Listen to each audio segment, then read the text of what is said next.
Assalamualaikum warahmatullahi wabarakatuh. Alhamdulillahi rabbil alamin wa bihi nasta'in ala umuri dunya waddin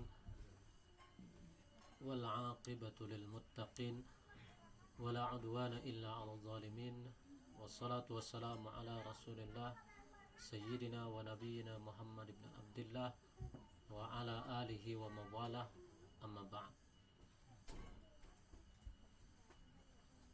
Segala puji syukur hanya untuk Allah. Salawat dan salam teruntuk kepada baginda Rasulullah Nabi Muhammad sallallahu alaihi wasallam beserta seluruh keluarga, sahabat dan pekerja istiqamah hingga akhir zaman. Teman-teman sekalian yang ada di Bukit Lebah maupun yang ada di rumah atau dimanapun berada, kembali kita pada sore hari ini melanjutkan kajian kuliah sore kita. Hari ini temanya sebenarnya tema berat. Tema ini tema berat dan perlu banyak contoh.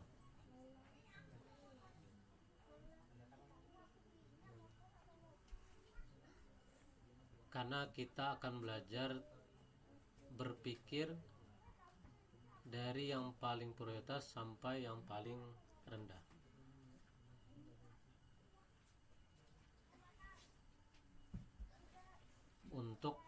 Jadi ketika terjadi terjadi masalah, itu yang dimana yang diambil, itu nanti yang akan kita lakukan. Jadi ini cara berpikir prioritas, dan ini istilah pikir prioritas belum ada di zaman salafus saleh, belum ada, karena ini munculnya belakangan.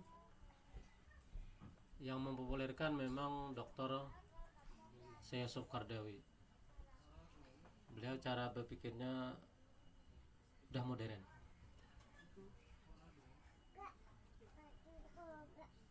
Jadi fikih ini menekankan pada pendekatan hukum amal masalah sesuai dengan tingkat kepentingannya menurut syariat Islam.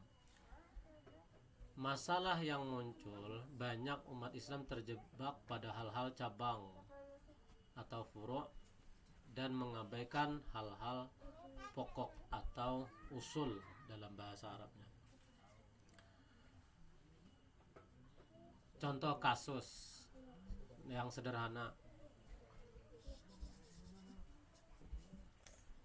kadang kita marah kepada anak yang melakukan kesalahan kecil, dan marahnya kita tidak sesuai aturan. Harusnya tingkat kemarahan kita itu ada aturannya. Yang paling utama itu adalah akidah. Kalau anak kita melakukan kesalahan dalam akidah, silahkan marah. Kenyataannya kita kadang anak kita melakukan kesalahan dalam bukan hal akidah, tapi kita sudah melakukan hukuman seakan-akan dia sudah melakukan kesalahan dalam hal akidah. Makanya pas dengan mubasyiratnya Muhammad Qasim, hal yang paling penting itu masalah akidah, dan terkait itu berarti syirik yang lebih utama. Harusnya ketika kesyirikan itu terjadi kita marah. Harusnya kembali. Masalahnya di kita kan pernah ada contoh di sini ya.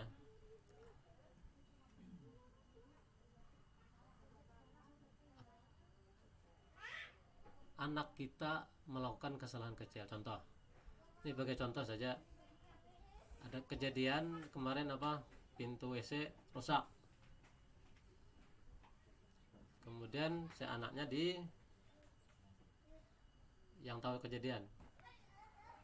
Nah itu Kalau dia dipukul atau diseret, itu namanya berlebihan, tidak sesuai dengan kesalahan dia. Pertama, dia tidak kena hukum karena dia belum sampai umur.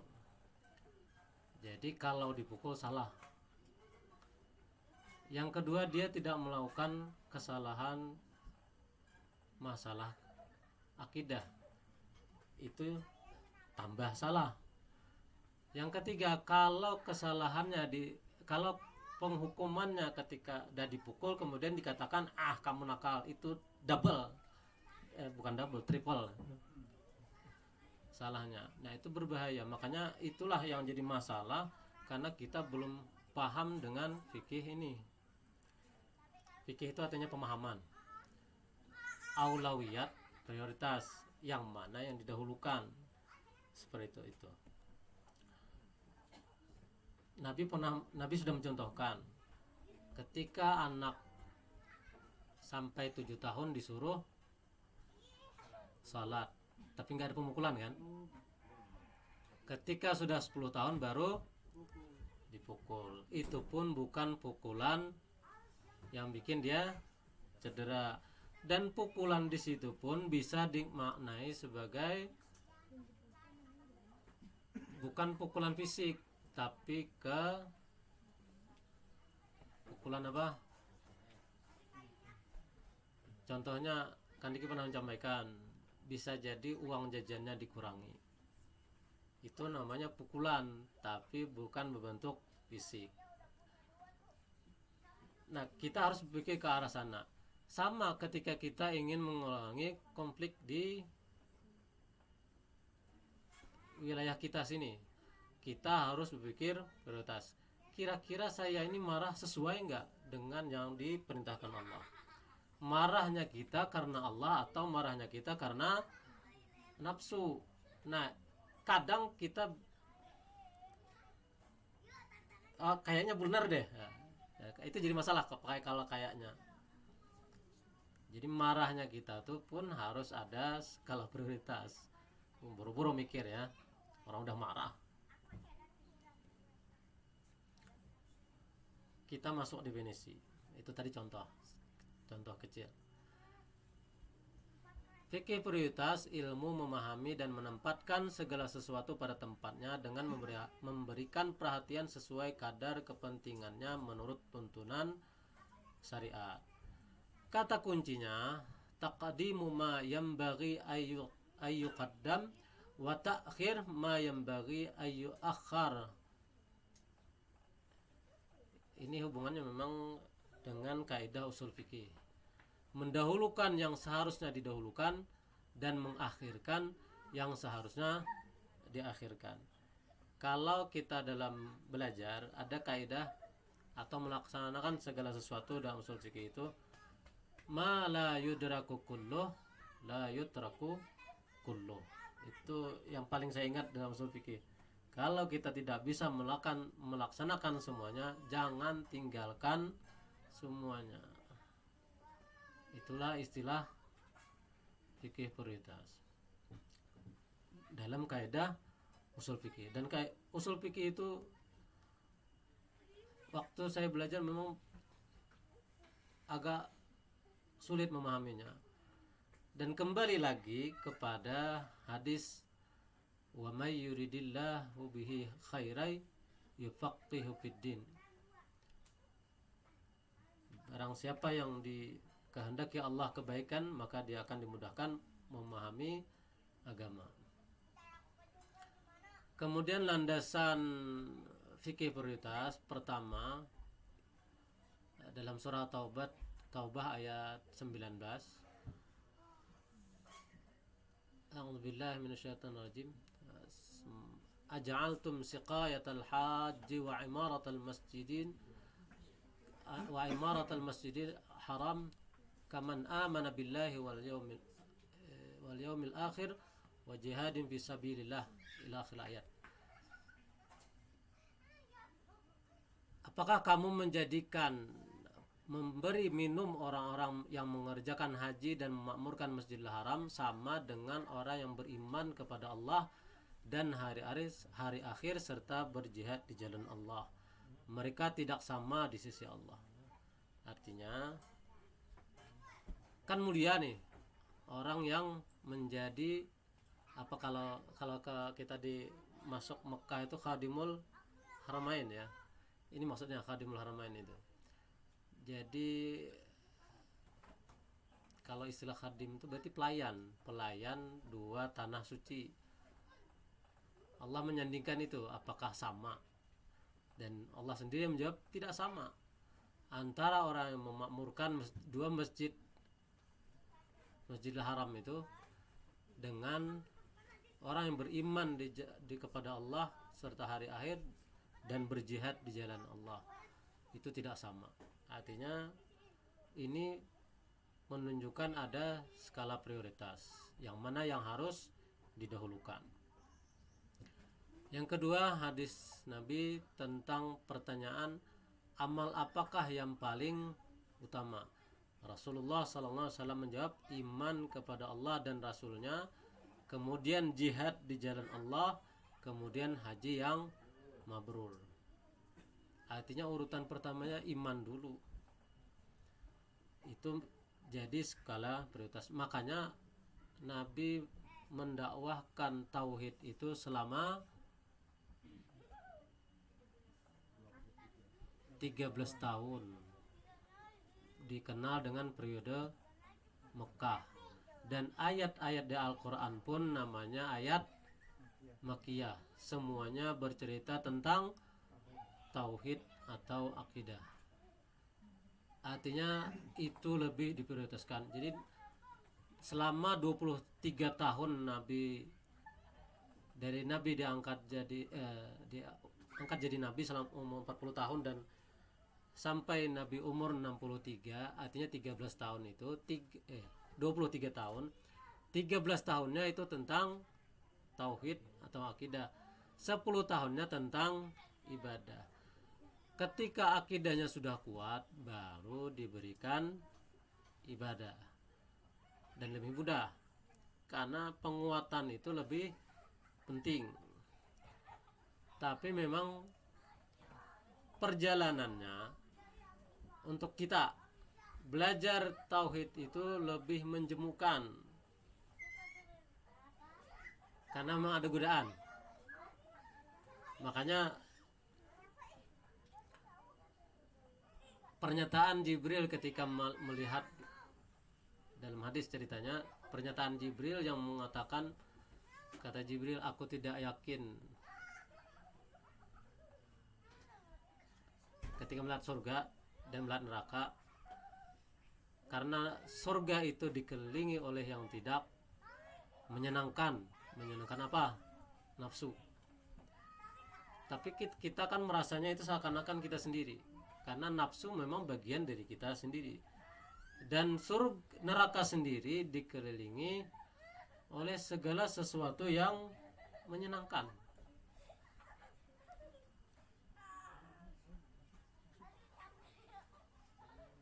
Kita lanjut kaidah usul fikih, al-aham fal-aham, yang lebih penting didahulukan. Kalau makna asalnya al-aham itu yang paling penting, fa-nya, kemudian al-aham, baru yang penting. Jadi yang paling penting, kemudian yang penting, urutan seperti itu. Itu kaidah usul fikih dalam bahasa Arabnya. Tadi yang ahamnya tauhid yang paling penting, kemudian aham yang kedua, yang pentingnya baru ibadah.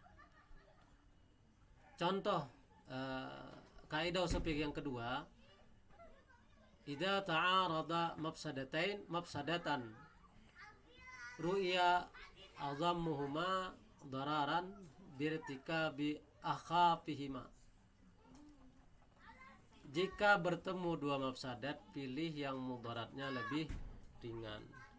Ini dulu yang teman-teman saya waktu di partai politik, memilih dua pemimpin yang dua-duanya sama-sama jelek. Dipilih, itu kaidah orang pakai pemilu. Jadi calon satu ini mudaratnya kalau dihitung 1 2 3. Kalau calon B mudaratnya 1 2 3 4 5. Kita milih yang 3. Itu contoh kalau pakai ilmu politik. Kemudian kita pakai contoh yang dalam ibadah, salat 5 waktu lebih utama daripada salat sunat. Ini contoh ringan, semua orang salaf bisa paham. Menolong orang sakit lebih utama daripada salat sunat saat itu. Ini namanya prioritas, karena amal sosial itu lebih tinggi nilainya daripada amal pribadi. Kemudian dalam muamalah, menjaga keadilan dalam ekonomi lebih utama daripada membangun masjid megah. Itu hari ini. Di luar sana orang bermegah-megahan membangun masjid, padahal di samping masjid banyak orang.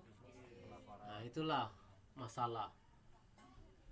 Jadi cara berpikirnya udah terbalik. Wajar karena di akhir zaman dan ujungnya lagi. Jadi dana umat mengendap. Jadi bukan hanya di Menteri Keuangan mengendapnya. Menteri Keuangan tingkat masjid juga mengendap. Harusnya itu di apa, kalau KPK kan lebih besar. Kira-kira kalau masjid apa ya kira-kira? Harusnya ada ya yang mengaudit itu keuangan masjid, karena saya banyak melihat keuangan masjid itu banyak yang di atas 100 juta, tapi di sekitaran masjid itu banyak orang miskin. Maka pada kaedah zakat itu untuk mengentaskan kemiskinan, tetapi fakta di lapangannya zakat pun beredar. Kalau saya pernah melihat di tempat saya sendiri di sana di Kalimantan, itu zakat saja dibikin hilah. Yang teman-teman salafi pernah nggak dengar hilah orang zakat? Jadi kalau di kalangan Nahdliyin itu ada unik kalau zakat. Jadi zakat itu diserahkan dulu ke tuan guru atau ulama. Nanti si yang berzakat ini minta balik. Setelah diserahkan, kata si ulamanya, ini saya serahkan kembali, tolong dibagikan. Berdasarkan kalimat itu, jadi kan zakatnya sudah milik si ulama tadi. Nah, karena sudah milik si ulama, lalu tadi dibagikan. Maka setelah itu si pemilik tadi membagikan kepada, ya dibagi secara merata, mau kaya mau miskin dibagi semua. Jadi masalah kan? Itu namanya hilah. Makanya saya waktu itu lebih senang kalimat hilah itu namanya ngakalin.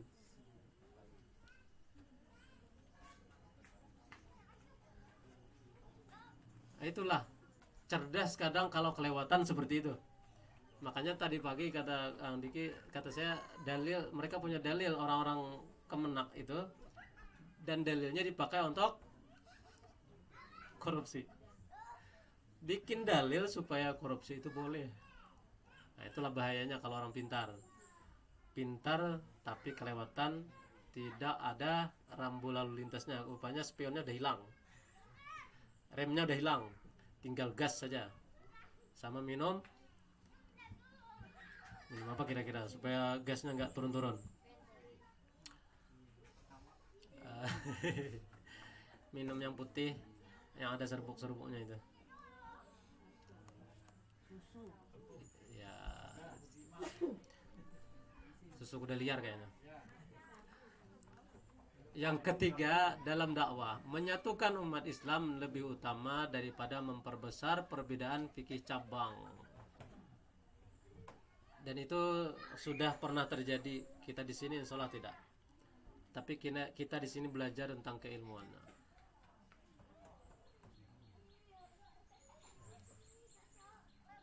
Contohnya udah banyak masalah perbedaan pendapat dalam fikih itu dikebelakangkan, harus mendahulukan penyatuan umat. Jadi kalau urusan Makanya dulu awal-awal saya jemaah tabligh ulama besar ya, saya dulu suka karena mereka menghindari khilafiyah. Jadi yang di sana mau pakai kunut mau enggak bebas dulu awal-awal, tapi hari ini saya nggak tahu lagi.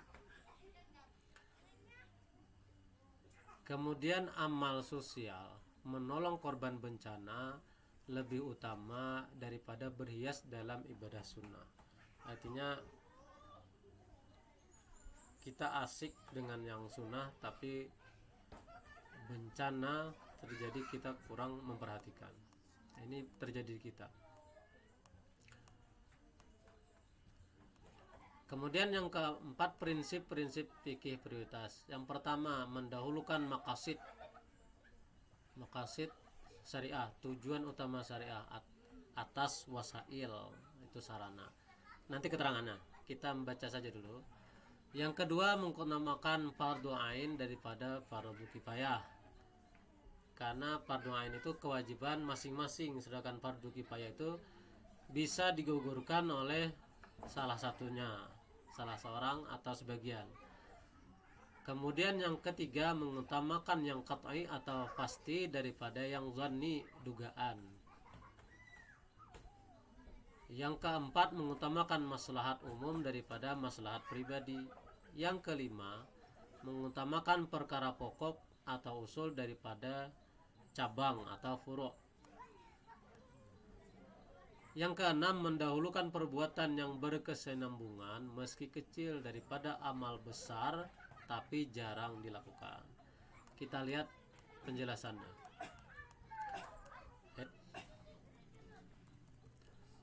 Yang pertama, mendahulukan maqasid, tujuan utama syariat atas wasail. Maqasid syariat itu ada 5, itu menjaga agama, menjaga jiwa, menjaga akal, keturunan, dan harta. Jadi maqasid syariah itu ada 5: menjaga agama, menjaga jiwa, menjaga akal, keturunan, dan harta. Ini pun jarang kita mendengar kalau belajar fikih. Saya pun dapatnya setelah tidak kuliah lagi. Maqasid syariah itu mungkin saya udah punya anak berapa gitu, dapat tentang maqasid syariah. Padahal inilah yang harus diutamakan harusnya daripada sarana pendukungnya. Contoh, menjaga jiwa lebih utama daripada menjaga bentuk ibadah. Jika seseorang sakit dan dokter melarang puasa karena berbahaya bagi kesehatannya, maka menjaga kesehatan lebih utama daripada memaksakan puasa.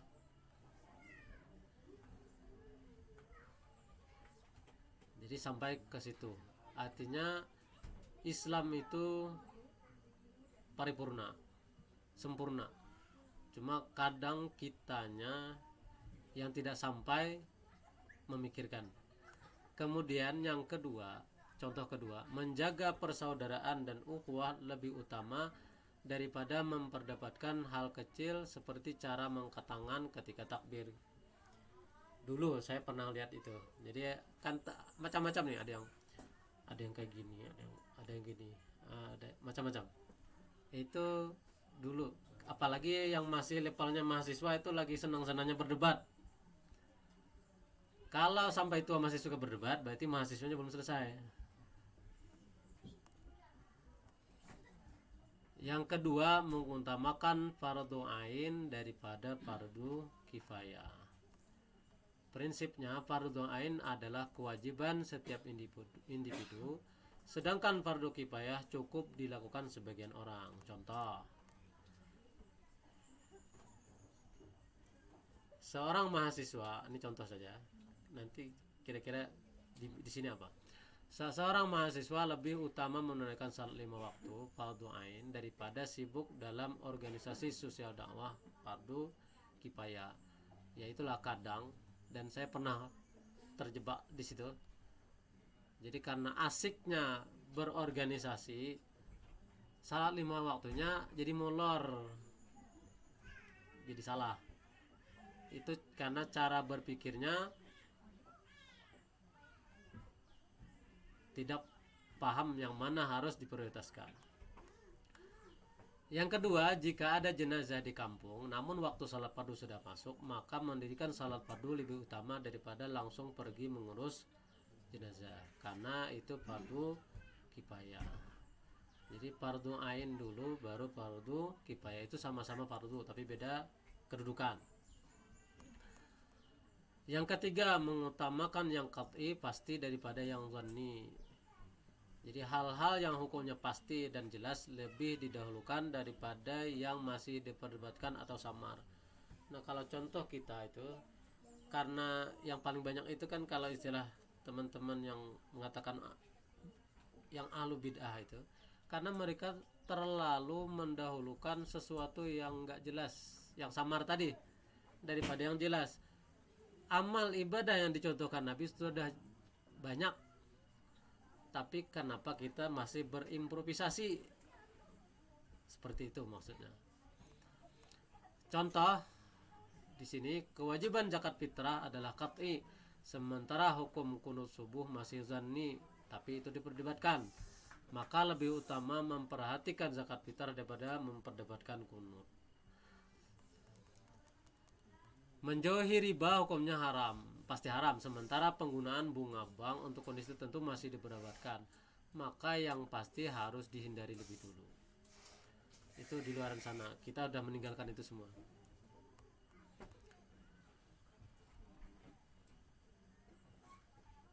Terkait itu, saya pun dulu pernah maju mundur, karena memang ada pendapat ulama yang membolehkan waktu itu, karena kita juga terseret. Yang keempat, mengutamakan maslahat umum daripada maslahat pribadi. Kepentingan umat lebih diutamakan daripada kepentingan individu. Contoh, menggunakan dana masjid untuk membantu korban bencana maslahat umum lebih utama dari mempercantik interior masjid. Ini maslahat estetika pribadi. Tapi memang saya perhatikan, karena mereka menganggap dana yang ada di masjid itu memang harus terlalu sempit cara berpikirnya. Semacam ada tidak membolehkan hal ini. Iya kan? Makanya yang bagus itu kayak Jogo Karyan itu dia dipilah. Ini wakaf, ini sedekah, untuk menghindari yang tadi. Kemudian seorang pemimpin lebih utama memutuskan kebijakan untuk kemaslahatan rakyat meski mungkin mengurangi kenyamanan dirinya sendiri. Kalau yang terjadi kemarin rusuh itu karena kebalikan ini. Jadi bikin kebijakan terbalik, makanya marah rakyat. Yang kelima, mengutamakan perkara pokok atau usul daripada cabang atau furu'. Contoh, akidah, tauhid, dan prinsip dasar Islam lebih utama daripada perbedaan cabang hukum fikih. Nih, mengajarkan anak-anak rukun iman dan rukun Islam atau pokok lebih utama daripada mendetailkan perbedaan mazhab tentang cara wudhu atau cabang. Yang kedua, persatuan umat usul lebih utama daripada membesar perdebatan kunut tadi, tahlilan dan jumlah rakaat tarawih. Itu dulu. Kemudian yang keenam, mendahulukan perbuatan yang berkesinambungan meski kecil daripada amal besar tapi jarang dilakukan. Jadi istiqamah yang kecil itu lebih hebat daripada amal besar tapi sesaat. Itu contohnya. Membaca Al-Quran 1 halaman setiap hari lebih utama daripada membaca Al-Quran 1 juz tapi hanya sebulan sekali atau bahkan setahun sekali.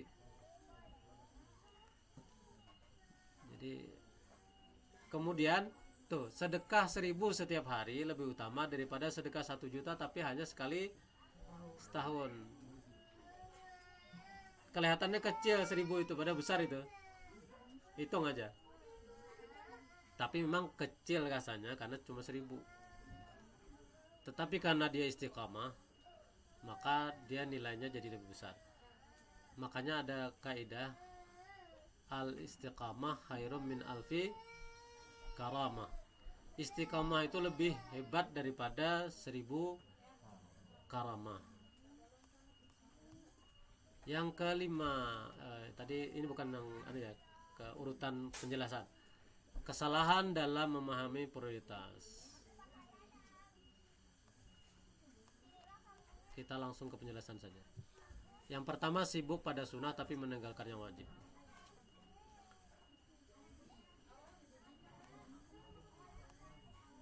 Banyak orang yang bersemangat mengerjakan amal sunnah tapi melalaikan kewajiban utama. Padahal dalam Islam wajib harus didahulukan daripada sunnah. Contohnya apa?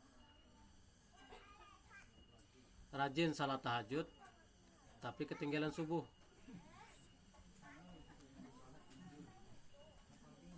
Jadi mungkin karena mepet waktu tahajudnya, karena ngantuk kayaknya perlu sebentar ya, ternyata lewatan subuhnya. Bablas ya. Jadi kalau dulu waktu masih di sana namanya salat duha pakai kunut. Subuh itu.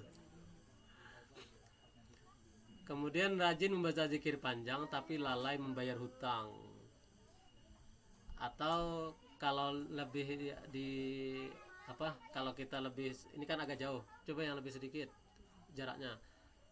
Dia rajin sedekah tapi melupakan hutang.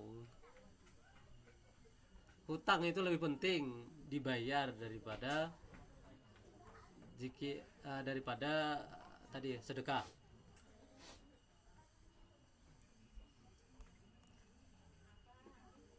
Rajin umrah tapi belum menunaikan haji. Ya ini masalahnya di kita bukan ini. Masalahnya di kita yang tadi diceritakan Kang Diki. Masalahnya di atas. Karena kita sudah setor haji tapi nggak bisa haji. Nah, itu masalah kita.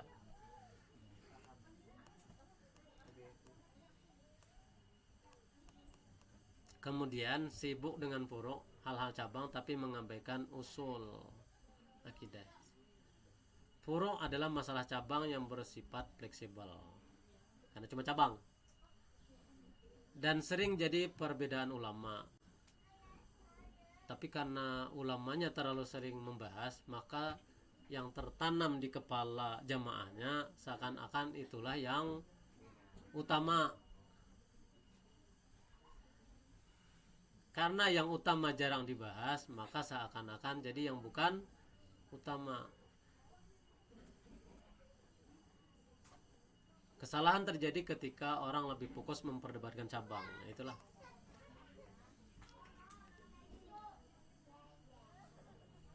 Di kita insya Allah tidak ada ini. Ini cerita di luaran sana. Cuma kita nanti berpikirnya ini ketika terjadi di antara dua pilihan itu. Kita lanjut.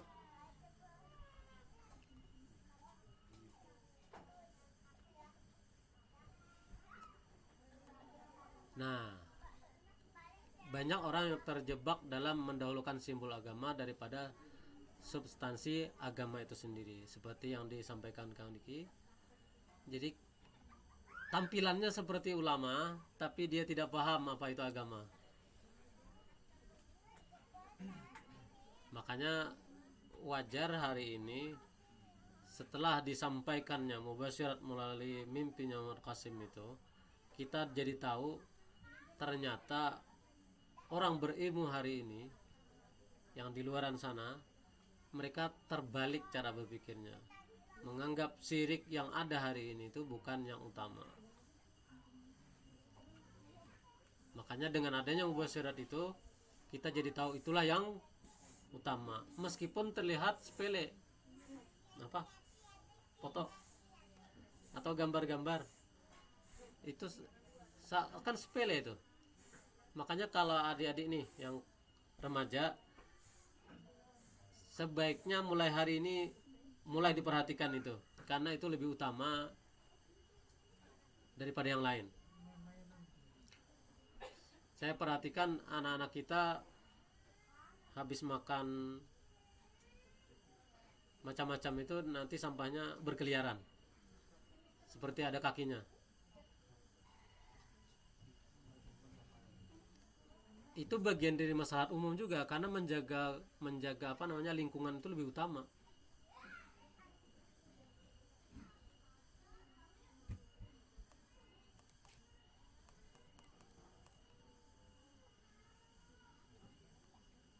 Simbol agama penting sebagai identitas, tetapi substansi agama seperti kejujuran, keadilan, dan akhlak lebih tinggi kedudukannya. Kesalahan terjadi saat orang lain mementingkan tampilan lahiriah dibandingkan isi. Jadi kalau contoh sederhananya, kita sibuk mempercantik diri tapi lupa memperbaiki isinya, hati, akhlak, dan seterusnya. Itulah yang paling, dan kita, sepertinya di antara kita masih ada seperti itu.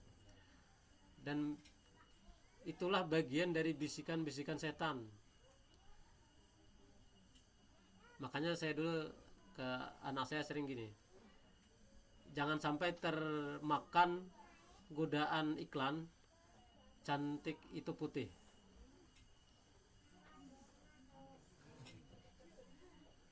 Itu termakan iklan, entah jalan mana dia termakan iklan seperti itu. Jadi padahal nggak ada tulisannya, tapi seperti itu isinya. Jadi kesalahan kita, kalau dulu ketika masih di luar sana kita sibuk,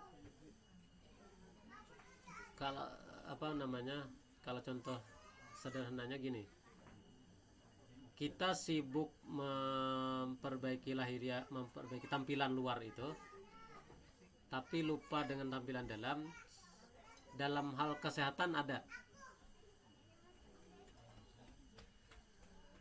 Ini kita contoh kesehatan ya.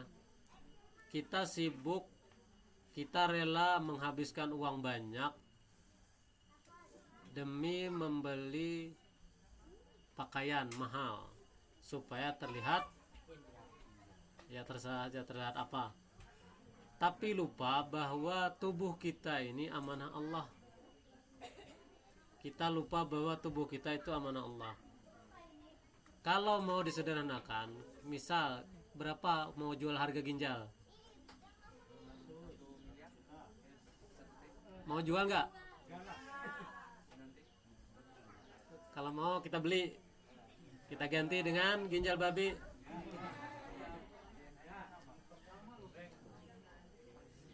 Tahu di mana letak salahnya?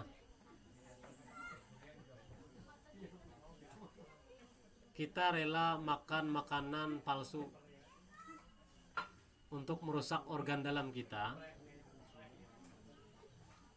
dengan barang-barang murah. Paham ya?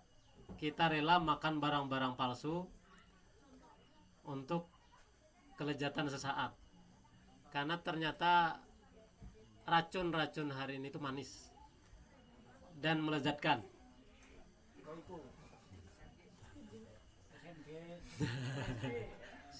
Silakan sebutkan sendiri. Jadi tampilannya bagus, rasanya enak, tetapi dalam jangka panjang merusak organ. Nah, ya pintarlah. Itu namanya kita melupakan amanah Allah. Kenapa?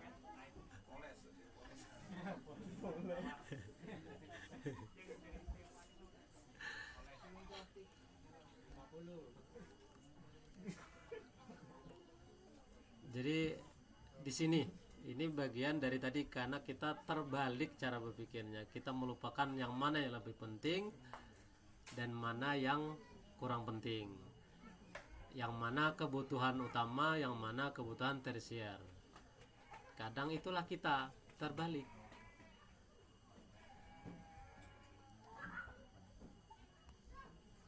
Kalau di sini kan masih umum nih. Nah, tuh ada tuh. Menekankan pakaian Islami tapi masih melakukan gibah, dengki, menipu, dan seterusnya.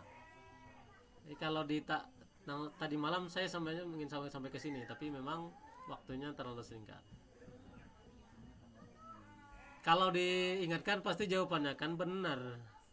Kalau benar gibah, kalau nggak benar jadinya fitnah. Makanya harusnya kita itu lebih mengedepankan baik sangka. Bikinlah 1001 alasan untuk berbaik sangka dengan orang lain. Atau kalau urusan gibah, coba rasakan kalau kita sendiri yang digibah. Jadi ketika mau menyebut orang lain, coba rasakan ke diri sendiri saja untuk mengamalkan hadis itu. Kita seakan-akan yang kita sebut itu diri kita sendiri, tapi orang lain yang melakukan. Kira-kira kita mau nggak dilakukan seperti itu? Jangan sampai terbalik.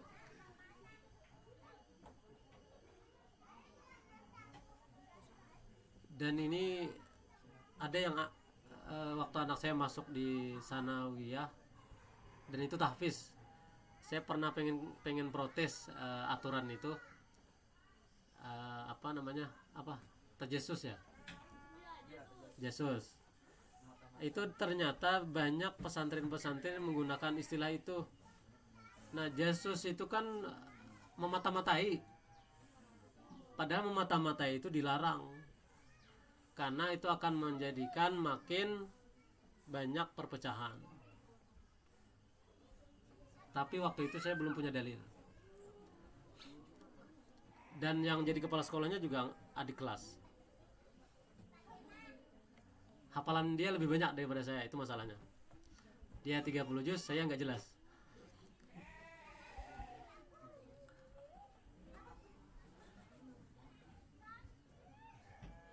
Jadi maksud pakaian islami ini, jadi jangan sampai kita terlihat seperti orang saleh tetapi hati kita belum saleh. Harus dibaliknya. Atau rajin menghadiri acara seremonial keagamaan tapi masih lalai dalam salat waktu. Ini sederhana. Yang itu tadi lebih ditekankan.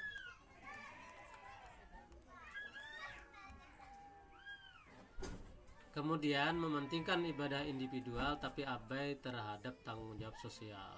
Itu tuh.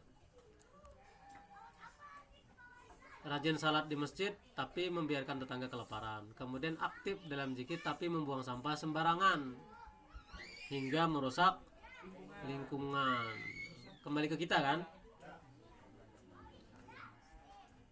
Ini dalam hal merusak lingkungan, belum masalah syirik. Lebih penting karena bisa jadi kegagalan kita di sini karena dampak itu. Kita melalaikan sesuatu yang paling penting.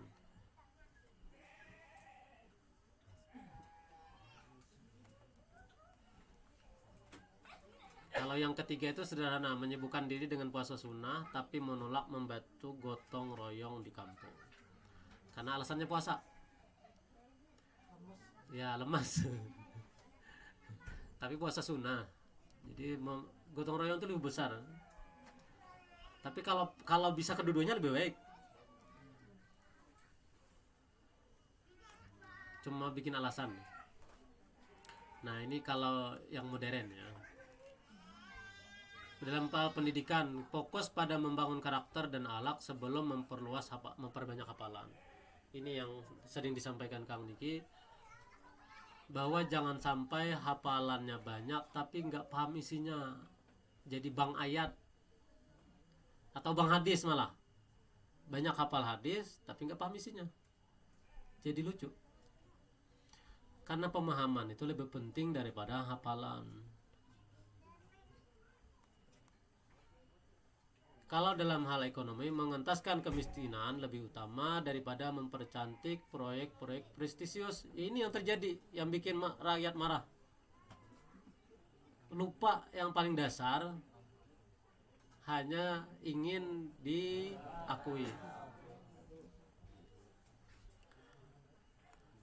Kemudian bidang politik, menegakkan keadilan lebih utama daripada sekadar formalitas syariat. Jadi hukum itu jangan sampai tajam ke bawah tumpul ke atas berarti kapak. Harusnya kapaknya 212. Jadi atas bawah tajam.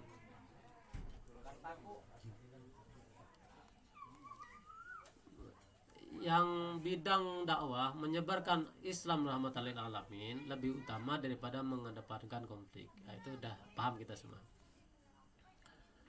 Dari contoh-contoh ini bisa terlihat bahwa fikih prioritas membantu umat agar tidak salah dalam menempatkan skala pentingnya amal. Sampai di sini saja karena waktunya sudah bukan habis. Sampai di situ masalahnya waktunya. Supaya jangan terlalu lama karena ini pembahasan berat. Karena kita perlu berpikir dalam hal aplikatif di sini sebagai acuan. Nah, baik kita lanjut ke membaca surah Al-Kahfi 10 ayat sebagaimana biasa. Dan ingat jangan mendahului saya karena saya ngos-ngosan.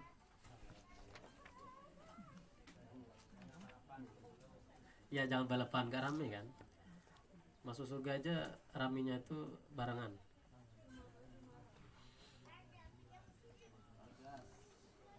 Kita mulai.